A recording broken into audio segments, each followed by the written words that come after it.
Substance, we've talked in other videos about substance. Substance, we talk about Aristotle's conception of substance. That's important. And then Descartes' conception of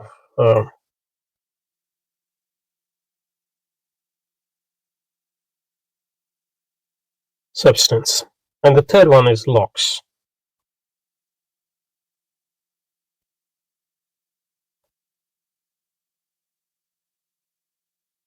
For all these conceptions, they basically go back to Aristotle's conception. And the basic idea is this, without going into details. The basic idea is this.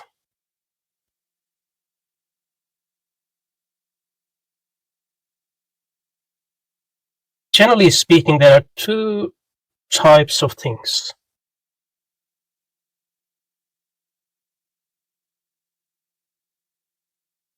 In this world.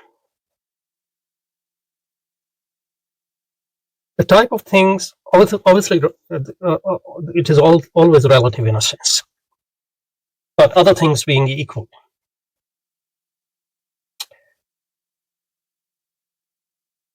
There are some things which can exist on their own. So they are self-subsisting. And there are some other things which we can't think of existing on their own. They exist in something which has more endurance or permanence. So, a very simple example is that of a chair.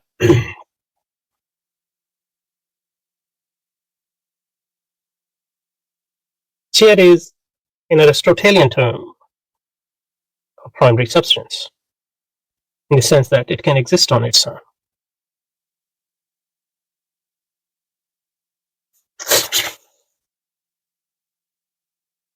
But color, for example, is not a substance. Because although color can exist in chair, the chair can be red, chair can be white, chair can be black, but we can't think of color existing on its own without attached to something else which is more permanent. And that's the basic idea. Obviously, there are philosophers who think that color can exist on its own. There's a form of color which exists on its own in some realm. But this is Aristotelian idea, and that Aristotelian idea in various ways persist in Descartes as well as Locke. And in this sense, despite their all rebellion against Aristotle, they're still disciples of Aristotle in that sense. And that is understandable because they were both schooled in or educated in,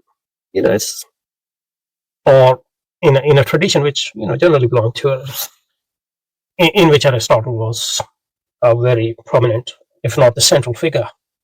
Okay, so this is what substance is. Now, in light of this, let's analyze Mr. Russell's